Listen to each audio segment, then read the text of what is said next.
people always think like being on TV is like the end all be all, but it's literally like once you make it, once you get the opportunity, people fall flat. Some people fall flat. That's a fact.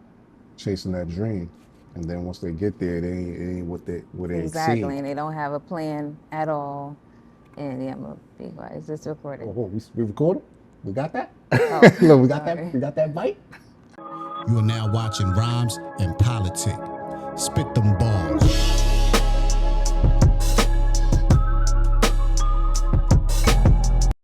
Yo, what up, hip hop junkies? It's your right hand man, Cise. Now tuned in to Rhymes and Politic. We sitting with a dope individual right here. We got Tiffany Coleman, television producer, casting director, field producer, talent coordinator, wears many hats, doing a thing on Love and Hip Hop Atlanta.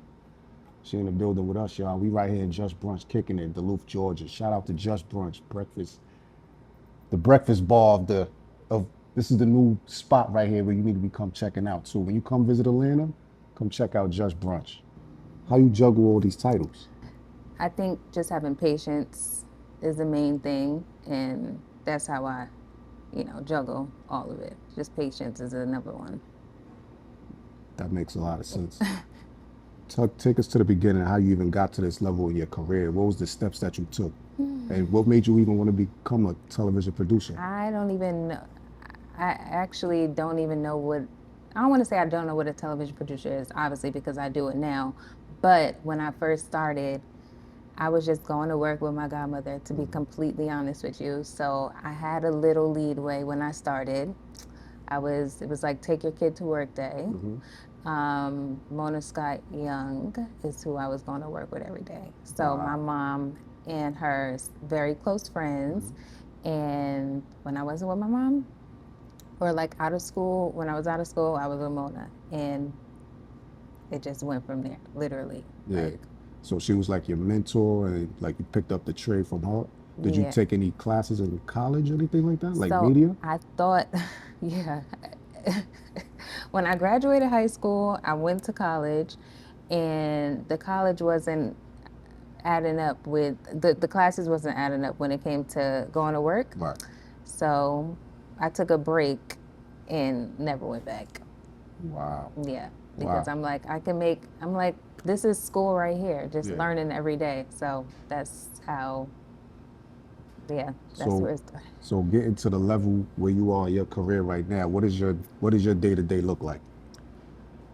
Ooh, my day-to-day, okay, so my day-to-day when I first started was, because I was like 18, 19 back then, once the show first started. When I started working in production, I would wake up, make sure Mona was good, we'll go to the office, and this is the beginning of social media. I don't want to say the beginning of social media, but like MySpace days. Okay. Facebook, I don't remember being on Facebook too much. Like 06, 05? Oh, no, I'm lying. This was the start of Instagram. Right, yeah. It's like 08? Yes. So the start of Instagram, and the start of Instagram. So I would get up and just check all the blogs, like straight from the A. I don't know if Shade Room hadn't started then, because when I went to LA, and that's when Shade Room started. So just all the blogs, and literally like, I was the youngest person in there, obviously. I was like the baby of the group, and I would just tell them like every 5 minutes, oh, somebody did this, someone did that, and it would help with the storytelling of the show. Okay. And sometimes that's why when the show first started, it was so authentic, because I would see stuff happen, and that's when we started doing pop-ups. Yeah. With other cast members and stuff like that. So that was when I first started, that's my day-to-day. Get up, make sure everybody's good, and then be on social media all day. Right, so you said the authenticity of the show in the beginning. That's with Jim Jones and Chrissy, right? Yes, but I started on Atlanta. So I was with Stevie, Mimi, and Jocelyn. Oh, okay. That was my start. Man, you was in on the wild. Wow. Yes. Do they still do all the cities, or Atlanta, Love and Hip Hop Atlanta, the main one right now? So it's Love and Hip Hop Atlanta and Love and Hip Hop Miami. Okay. They tried, I think they're talking about bringing LA back. I think they should bring back New York, but That would be dope. yeah. So. Which one do you like? You work on both? From time to cities? time. I'm mainly in Atlanta, but like 2 months ago, I had to go meet the Miami team Okay. out of the country. So I bounce back and forth. Okay.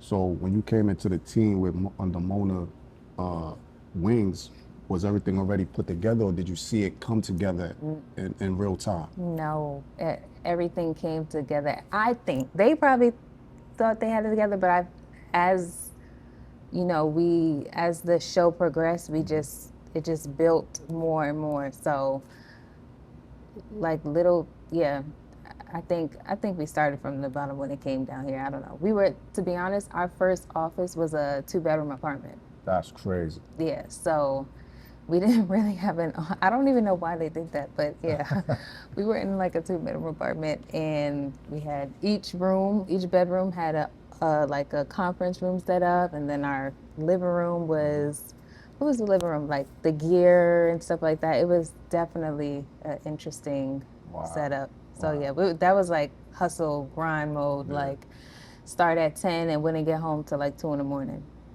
Take us to the roadmap of your climb in your career. You started as an intern, and take us through the roadmap. Like what I'm not titles trying that to be funny, but I don't think I was ever an intern because I was always so spoiled and got my way. So it was like intern. I'd be like, "Who are you talking to?" Yeah. I'm not going to get no water. It's none of that. But yeah, so I started out as her assistant. Okay. Then I became a talent producer. And then I became a field producer, supervising producer. But Love and Hip Hop wasn't the only show that I worked on. So I worked on Impact Atlanta. I bounced around on Housewives. What else did I do? I did like some dating shows on Bravo, like some group shows that Love and Hip Hop started, like Couples Retreat, Family Reunion. I feel like I did other stuff too. Oh, Black Ink, New York. Okay. Yeah, that's what I can think of right now. But yeah. What are all the titles that you achieved as far as like the whole time you've been with the company? Funny? I don't really like titles. Okay. And I say this to my team now because I feel like it's ego. Like it's just an ego-driven thing. We're all doing the same thing. We all have the same goal. Right. So as long as you're getting the job done, it's no titles. We come one, come all. So, I mean, that's my type. Like talent producer, field producer, supervising producer. Which one you like doing the most? Or all of it? I like being me. I don't even know. Yeah, I don't, because at this point I could do a lot of things, not everything, with my eyes closed. So, yeah, and I think it's based on who you know, like your connections, especially with me being in Atlanta. Like, I need a location or something like that. It's nothing for me to just call somebody off of a favor and like, can you handle this for me? And that's the dopeness of Atlanta too, man. Yeah. You're from Jersey, coming down to Atlanta. How you feel the difference as far as like networking and stuff like that down here? Feel it's more better here than up north? I don't know, because I never really had the experience of networking in New York, to be completely honest. When I moved back for a year to do Black Ink, and I was just working all the time. But when I did go out, it was a cool networking scene. Here, I think it is very cliquish. So I don't know. I don't know. Atlanta's a different place. Yeah. It's definitely a different place. Did the production company put a team around you, or did you build your own team as far as getting things done for production? I think it was just a little, Love and Hip Hop is not an easy show. I can imagine. Production period is not easy, but I think I've learned my most lessons on Black Ink Black Ink New York. Okay. And it helped me be a better producer for Love and Hip Hop. What was your question again? So building a team. Yes. So I think everyone that's on the team now have been like handpicked for the team because By you or by no, production by company? like by my bosses now. Right. Yeah, Yeah. because everyone has strengths and weaknesses. So where I fall short, somebody else will pick up. And I think that's the most important part of the production, just the team, because it's not gonna, I literally just had to tell one of my team members, like, hey, you're gonna have to cancel somebody tomorrow because they don't do good in scenes. And she's like, oh God, yeah, because I don't want to do it because I'm gonna come off rude. And they already thinking I'm being a BITCH. So yeah, that's that. Yeah, I mean, that's what it is. There's no empire ran by one person. You need to delegate people to do certain things. Like, For sure. Same thing with this production. I got my sons helping out. My cousin brought her along. At first, it was all me doing everything. You can't do everything. You got to delegate some of this to people that can, so you can focus on other things. Exactly. You know what I'm saying? That's why I was trying to, that's why I threw Oh, that question at okay. you to see how you handle all that responsibility. Yeah, sometimes I do have to do a lot. I had a little, but the team. We can relate. We can relate on that. Reality TV exploitation versus independent power moves. Let's talk about the rise of hip hop reality TV. From, like you said, it was the authenticity to what you see now. How do we even get this far? From what you've seen, because you see the inside. Yeah. I still think the show is very authentic to each person's life that's on the show, right? Sometimes it can be a little bit dramatic. That's based on which talent we're talking about. Because at this point, we consider them as like talent because they just be doing a whole lot. I had a conversation last night with one of the cast members just trying to talk her down. I'm like, y'all know not to call me because I'm too transparent and I might hurt your feelings, or you might take it and just be like, it was out of love. So like with this platform, we just want to be able to entertain and educate them at the same time. So, they seen the final product on a TV screen. Right. But they don't know, we assume that this is scripted. We could tell when it's real and when it's not. Creating the drama on these shows, what's that process like? Okay, so we don't create the drama. They The literally talent does. I don't want to say they create it, but everybody has feelings. So if someone didn't show up to an event, they gonna feel some type of way, and then that's how stuff happens. Like there's a big thing going on now, with one of our cast members, and it's someone who's not on TV. That was in her personal, that she dealt with on her personal, side. So, and that's drama, like the blog. So once the blogs hit it, you better believe we're talking about it. So it can be anything, like anything. We're definitely gonna talk about it. And then I feel like sometimes the cast members be like,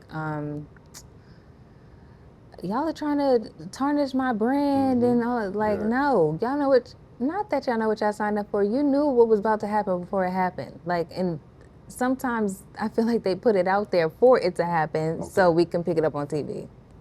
Is these things spoken about in the meeting when y'all get the talent and they signing these contracts? Is this explained in the beginning?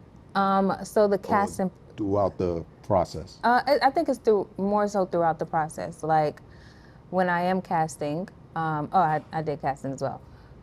That was for a title. But when I am casting, I will ask, okay, if I followed you for the next 6 months, what am I going to see?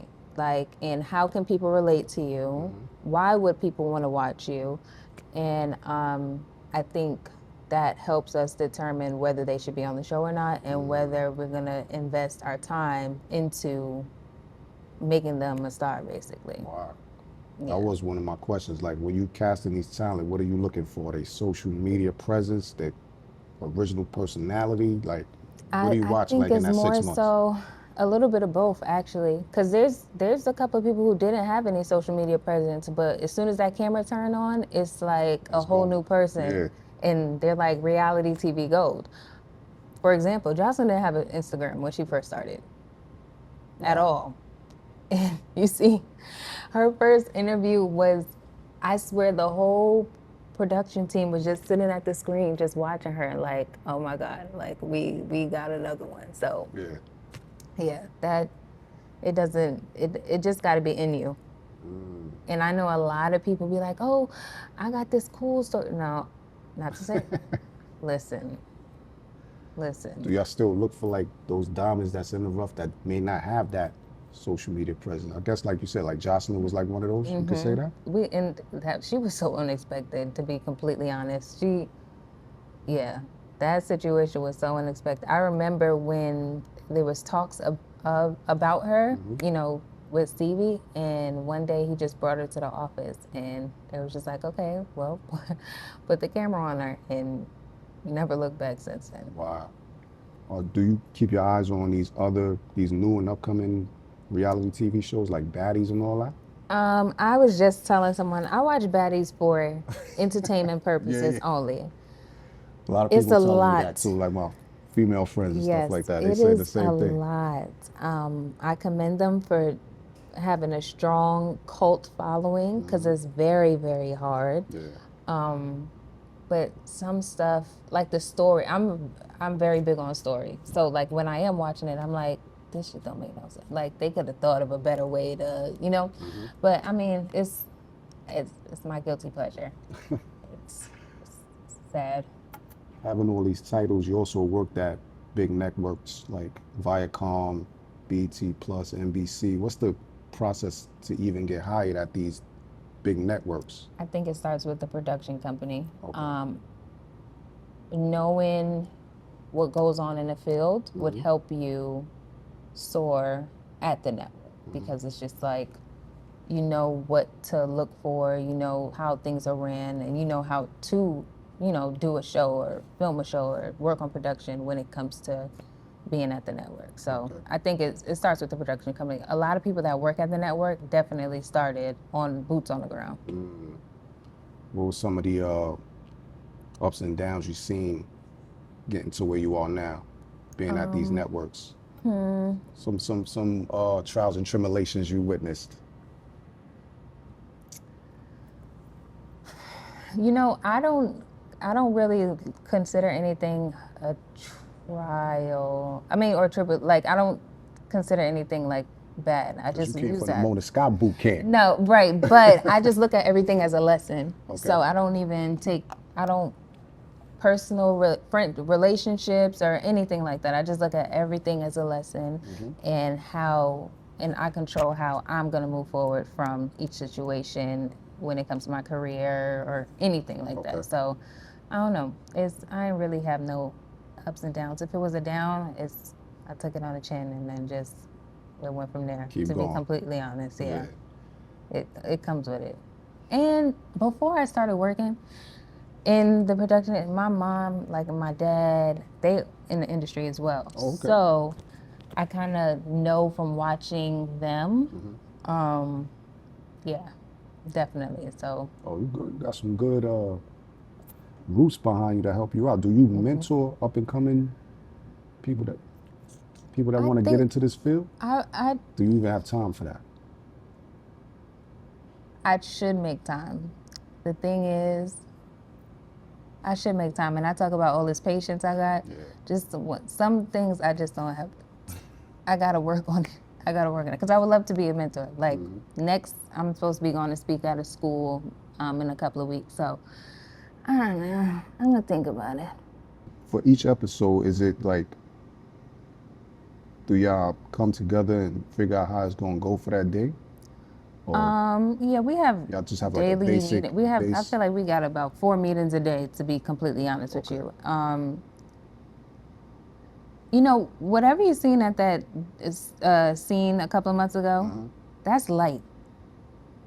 From when we first started, and we weren't telling before each cast member walks on set, they know who they're about to see. So it's them who, you know, builds that up, and it's up to them whether they're going fight or flight. Like so. Years ago, we wouldn't tell them anything, and they would just literally walk into a scene and see their enemy sitting at the table. And we wouldn't even prep them. We'd be like, hey, you're about to go meet you're about to walk in this restaurant, you know, just hold your composure and just handle it how you would, you know, normally handle it. And that's basically it. Wow. So we never really used to tell anything, but because things have gotten violent before, you know, since then, we tell everybody what they're walking into. So it really be on the talent. How are they cutting when they in the editing room cutting out the drama? This is what I'm trying to understand. How they pulling this off like this, as far as like making us look ratchet. So you know what I'm saying? You think Living Hip Hop looks ratchet now? I'm saying before. Maybe it's toned down now. Okay.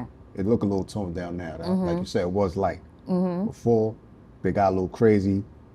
They throwing glasses of water, drinks at each other. And you know what's so funny? They think, as producers in a production company, they mean in talent, they think we want that, and we don't want none of that. I mean, you probably seen me breaking up a couple of fights back then, but we do not want that, because it's like 2 days to recover to get everybody back on one accord and getting to work and stuff like that. Those days be too long. So, yeah.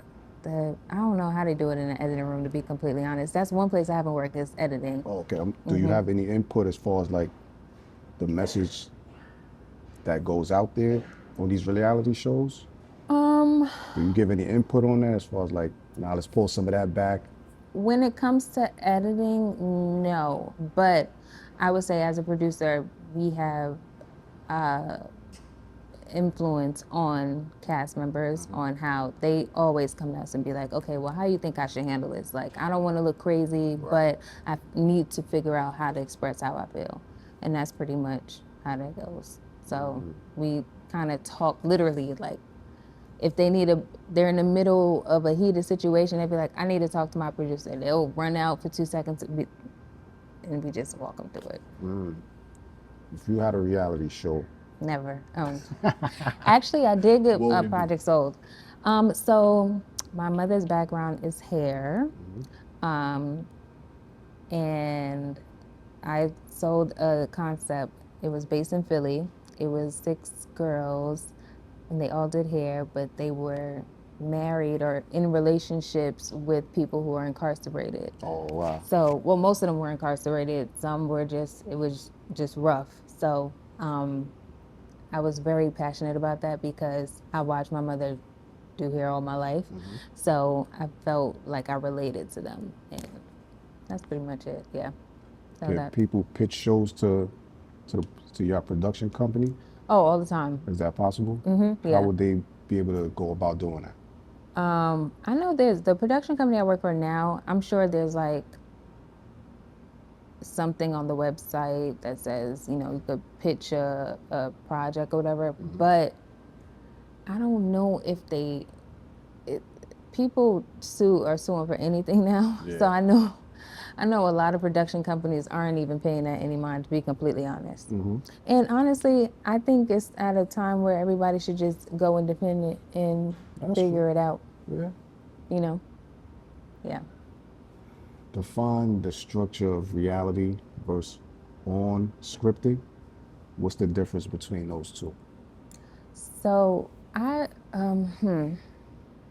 scripted reality versus non-scripted. Authentic reality. I don't think I've really worked in scripted reality. People, like you said, people think our shows are scripted, but it's not. We rely heavily on talent insight to figure out how we're gonna handle situations. So if it looks like too perfect, they may think it's scripted, but it's literally based off of everything that, you know, our cast member tells us and what we see on social media or their blogs or stuff like that. Okay. So how do y'all deal with y'all talent on the show when they have like issues, with law issues and all that? If you could talk about that part. I'm pretty sure there's a few of them that was going through it at their time.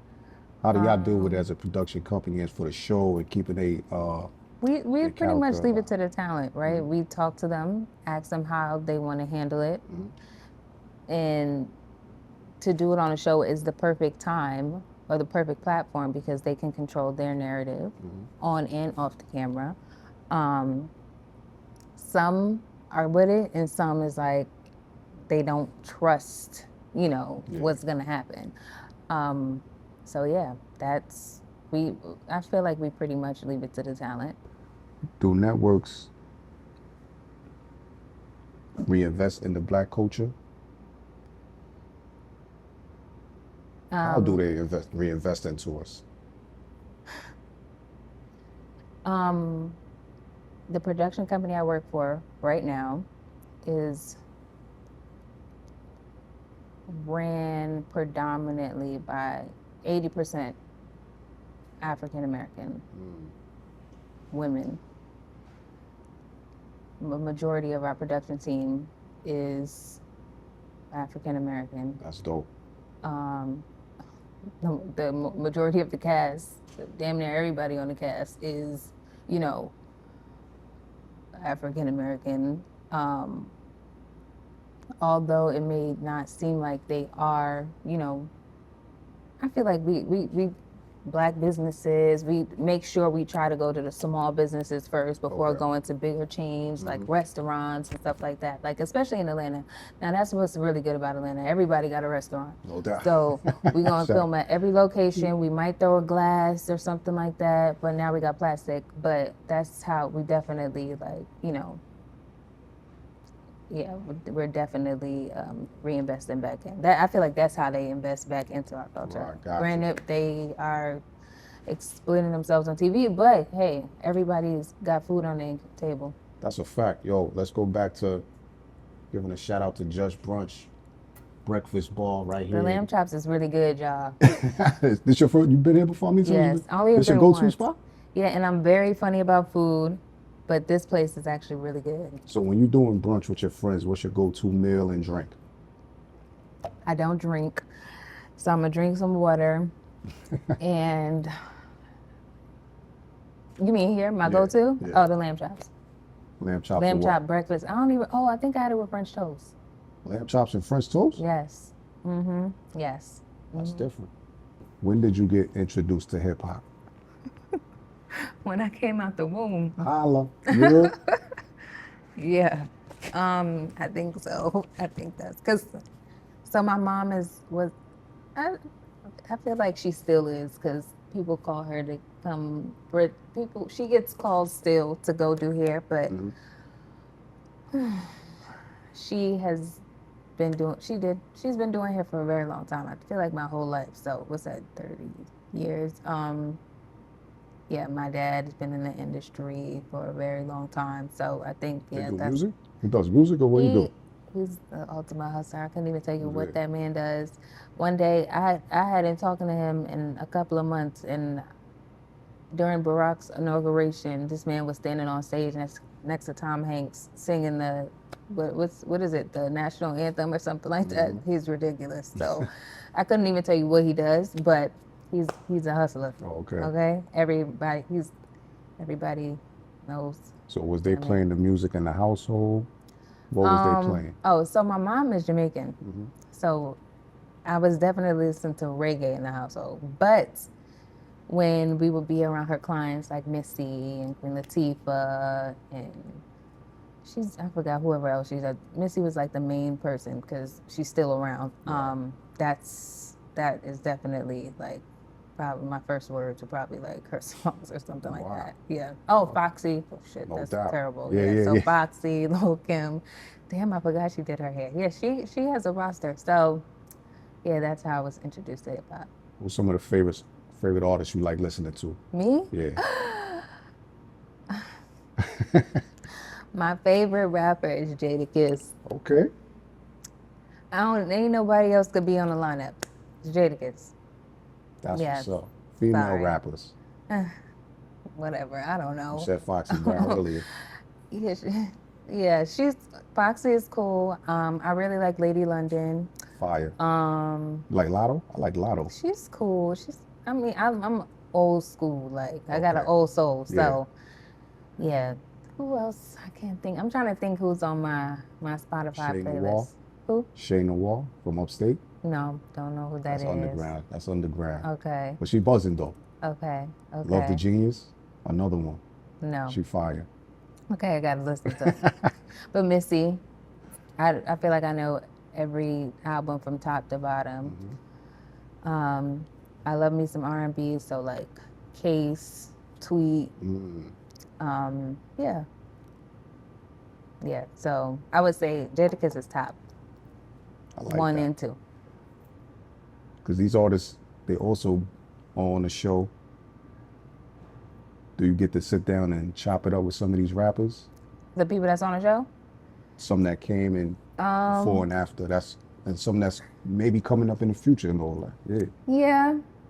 Yeah, sometimes. Like off camera, do y'all just sit in the back and just kick it about yeah.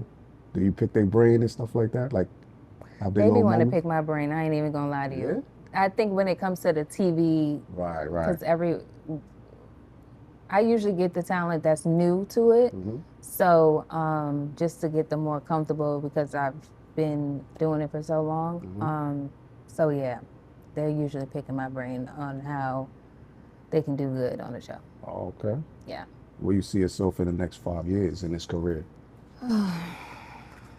To be honest, I'm about to become a YouTuber and a streamer because Cise is Smashing, right? he is like top tier right now. So I'm about to figure out how to turn the camera on and zoom in and out and talk to the chat. That's good. Yeah.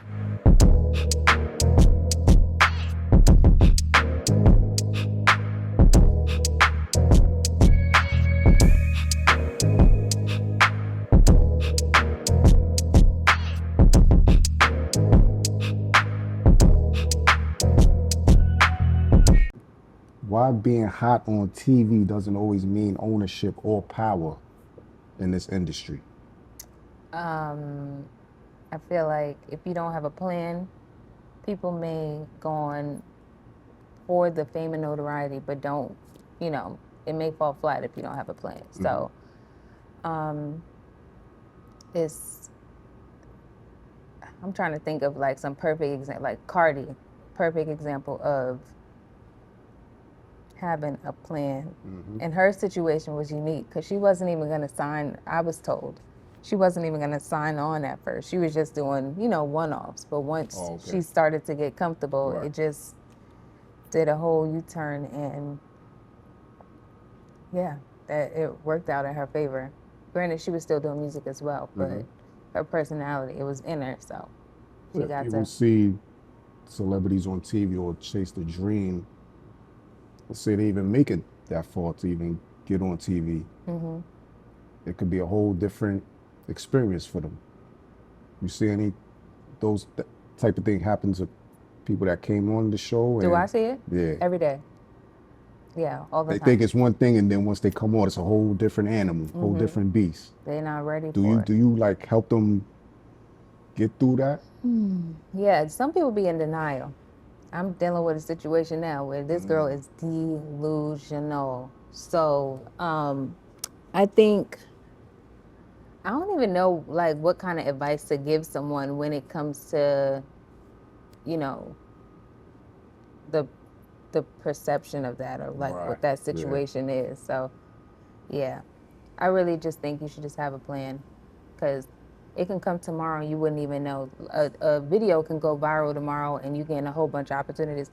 Do you think the girl Onaja who got stuck in Dubai or wherever she was, I don't know if she was thinking about going viral when she went viral. So now she got a seasoning. She's got to deal with Netflix, I heard. Like, she's literally, like, booked and busy. So all these opportunities is coming at you just in gotta every have a angle. plan. How do you just process all that? Pray and plan. Right. Yeah. Pray and plan, seriously. Just whoever you believe in, just let them guide you. Let them guide you because once you get in it, it's low-key like a drug and you got to keep it up. So I would think you just got to write it all out. You better get a notebook, a composition one at that. Yeah. Talent that come onto these TV shows, do they get like, what's they, I don't know if you can get it to like their contract set up or like that. Do they get like published? Let's say, a music artist could get publishing. Is there like any revenue? Like on the back end? Yeah. Not that I know of. Or I is it think just they just get paid one time and they do the can either get episodes paid and one time or like an episodic fee. But that's typically, from what I've known before, that those rates was low. The network looks at you, it's like, what are you going to do with this opportunity? Right. So you could be mad about the dollar amount, but you need to figure out what you're going to do on this platform to make you hot times 100, Right. that number times 100. So that's really what it is. Like, I wouldn't even, you should be more, happy about the opportunity or grateful for the opportunity, not looking at the dollar sign. Because, Right. no. Do they come in at a certain amount and then it gets bigger They as they go on? If it makes sense, they definitely get increases and bonuses and stuff like that. If they show up to work on time, they ain't got no attitudes and stuff like that.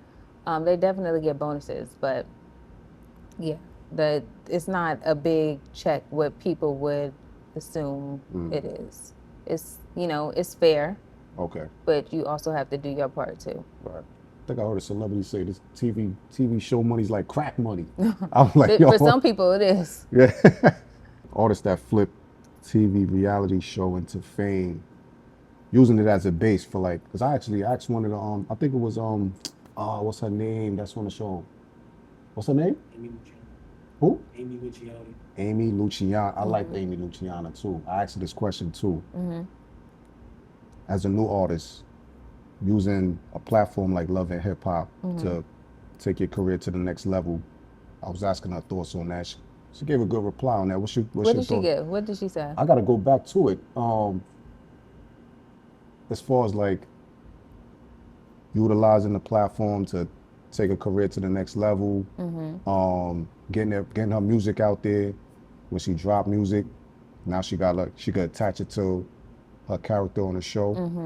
That could help bring in new audience, expand her fan base and stuff like that. And you could leverage, when you're doing shows too, you could leverage, or if you have a brand that's interested in you, you could leverage being on the show. Like, I could get Love and Hip Hop to film it if, that helps as well. But yes, you asked me, the music, how does it help the music? Artists that, come on, let's say a new artist that's up and coming, using the show or the platform to help get their streams up. Boost their career, their music career. Their music career.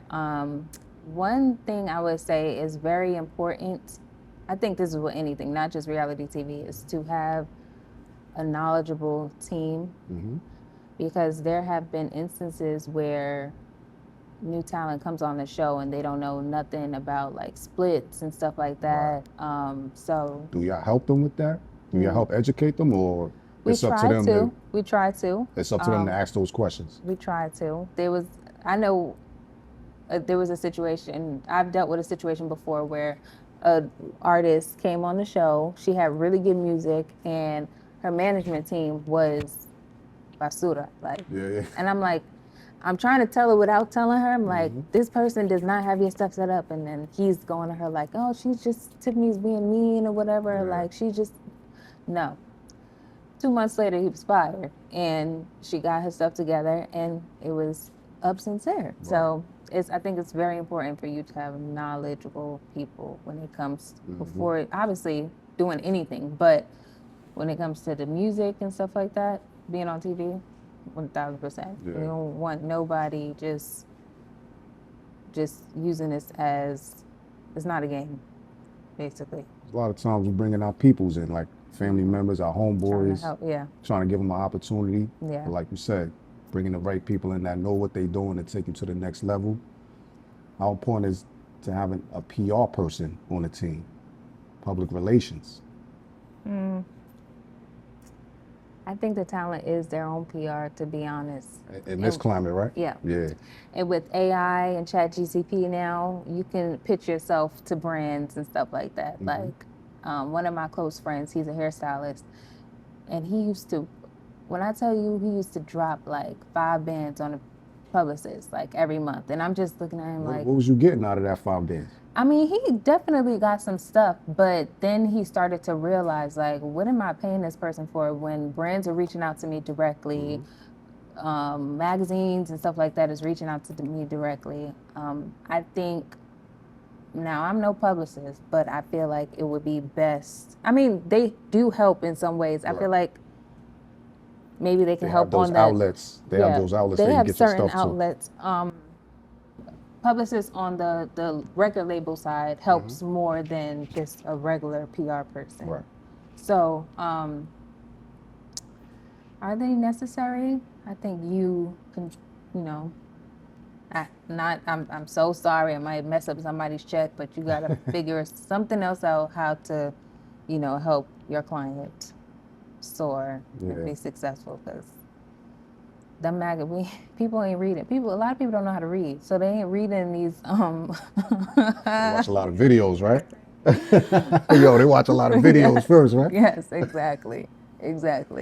They gonna want to watch you on YouTube or something before they sit down and read a whole article about you. So yeah, or a podcast, like, yeah. Would y'all do a reality show around podcast personalities? I don't know. I never thought about that. I never heard of. This is documented. I done said it first. You heard? And I need to be any part of that. That'd be crazy. That'd be something different. It's definitely, it could be a thing for sure. You know what I'm saying? For sure. All right, so Let's chop it up on that. For sure. For sure. What's new for Love and Hip Hop? What can we expect coming up for the show? Without giving away too much, what can we expect coming up from Love and Hip Hop Atlanta? Let's just the Atlanta one. How many episodes we got there? I think we got like 30. They just ordered 30 episodes. That's what y'all could expect. Listen, people be like, Love and Hip Hop still on? Yeah. No, I don't think y'all never leaving, man. I mean, y'all here forever. Y'all gonna keep us employed, man. I appreciate that though. Listen, I'm telling you, the lights is still on. So if somebody like it, these little towns that got a population of 10 is watching, you know, Love and Hip Hop. So we're greatly appreciative of those people that still turn the TV on. So yeah, I mean, just new story. You know, we got some new talent this season that we're excited about. Yeah, and just watching people argue over nonsense. You know, I mean, sorry. You still involved with the casting part as well?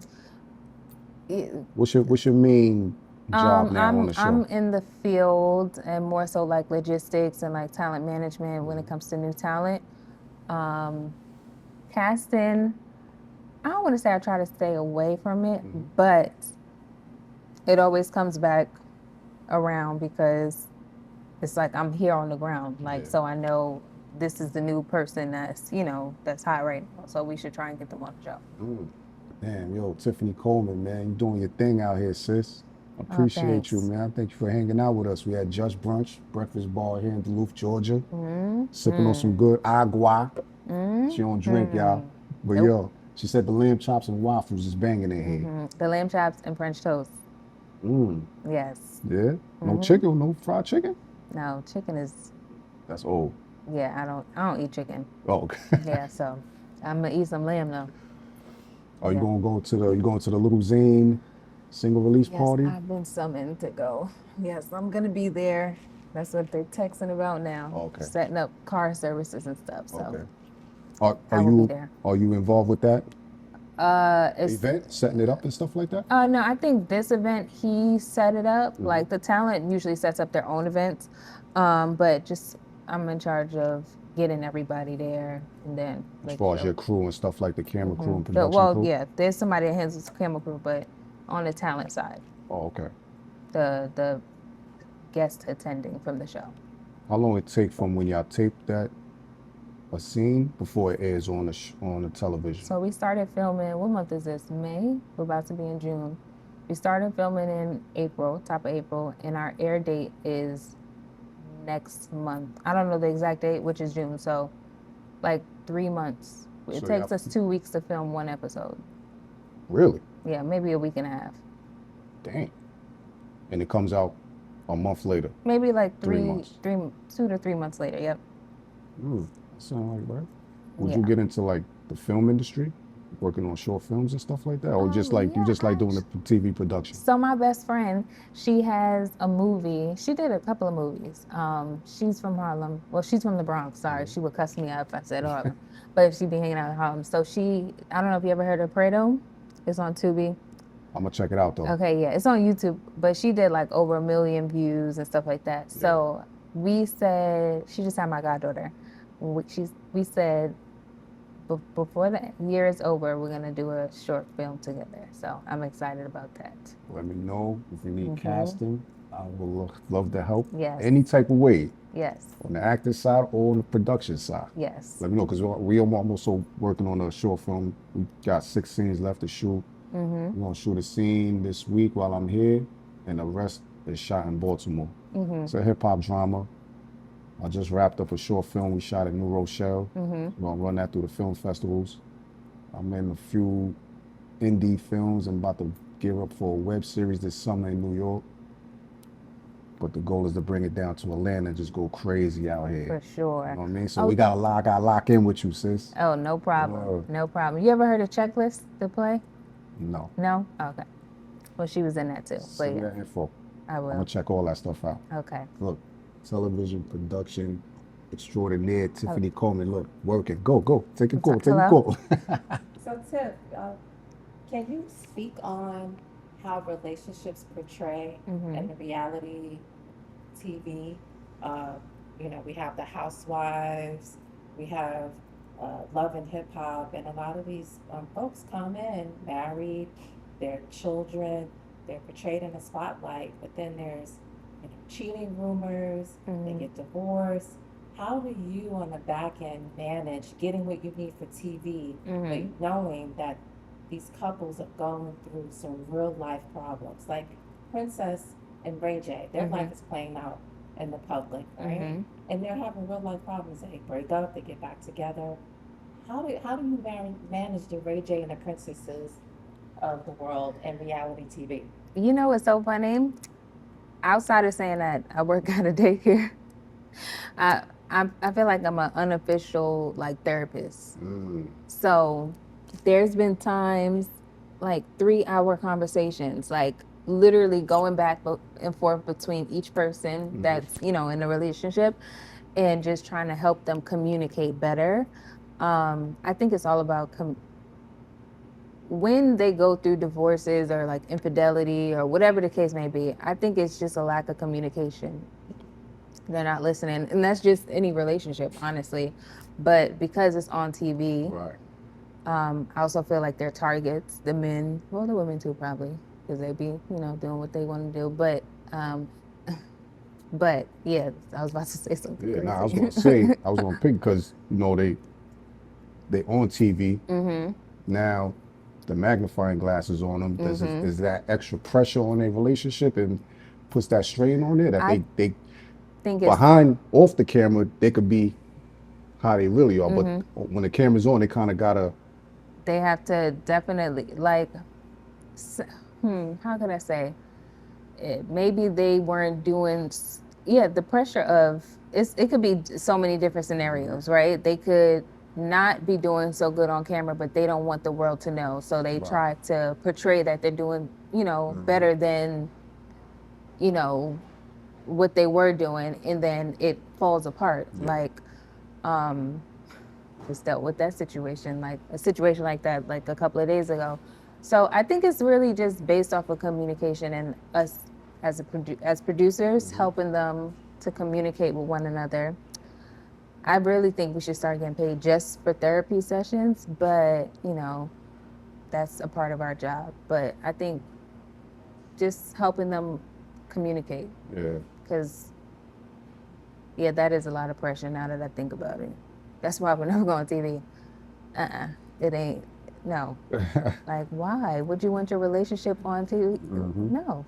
Right, knowing that you have all these issues going. Exactly. How do you manage the side chicks and wanting to get involved once they see that the guy that they're messing around with is on TV and they know that they are in a relationship with this person. So How when do you guys handle it? They call you up and say, hey, can I get this? so when there is a side chick situation, they will try their best to get in touch with like producers or other people on the cast, but producers, we don't take it serious until you got proof. Like, we're not even getting on the phone with you because people love screenshots. People love recording conversations. They didn't sign an NDA, so they could literally just put anything out there, and then we look crazy to our, our cast member that we're supposed to be loyal to, so if they ain't got no proof, we ain't talking about nothing. But if there is proof, I think now we just bring it to whoever it is that they're dealing with to see how they're going to handle it. So it's like, okay, this person reached out to me. How you want to handle this? Because if you don't handle it, it's going to get handled another way, and then you have no control over it. So you need to control the situation now, and then, You have people that can dig up this information, make sure it's valid on what they're talking about. The side chicks is they dirt. The producer really just like, okay, well, send me all you got, and then me They proof check everything. like numbers, pictures, videos, and stuff like that. For me, I'll just start hinting it to the person, like they say something, I'm gonna say.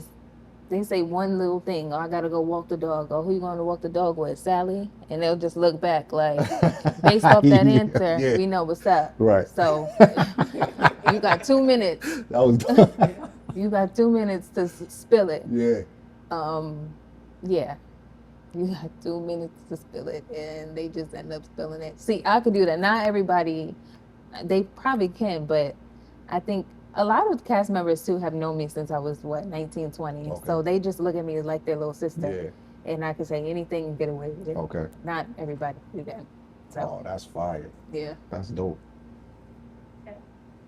How do you guys navigate through the perception out there? You do love and hip hop as an artist. You consider, especially if you have music from, a long time ago, and now you're jumping on love and hip hop, you consider Like legacy. washed up. How do you guys overturn that type of perception out there? So nowadays, artists that had their peak, years ago, are considered washed up, right? But we look at them as legacy acts, just like they're doing shows, selling out arenas and stuff like that. So we find them, I feel like they got the most story. Somebody that's 19 to 25, they ain't been through shit. So they can't be on the show. Like, what they gonna talk about? Yeah. So it's nothing, why are you on the show? So I think we're more interested in that, that era of people to come on Love and Hip Hop. So I don't think they're washed up. Everybody got a story. Yeah, and it kind of gives them a new, I want to say like a resurgence. Like a resurgence back into the industry. Like, you know what I mean? Put 1,000%. Put some back in the game. Like Scrappy, I don't know. I don't remember when his songs came out, but in 2012, season 1 of Love and Hip Hop Atlanta, he was probably still doing music, but it wasn't how it was. Right. And now you got Michelle Obama talking about how much she loves Mama D. So, it's like. And the show can even take more of the presence than your past career. 1,000%. And now that's all. Now you growing a new audience that see you just for this part. They don't. Now they got to do their research and go back to your catalog and stuff like that. Exactly. You know what I'm saying? Exactly. For sure. Yeah. Now the old songs is going viral on TikTok and stuff. Yeah. Now your old catalog is getting a boost again, getting them publishing checks pumped up again. Yep. You know what I'm saying? Exactly. Yo, that's fire though. I like that. Exactly. That was a good question too. Good job. Anything else?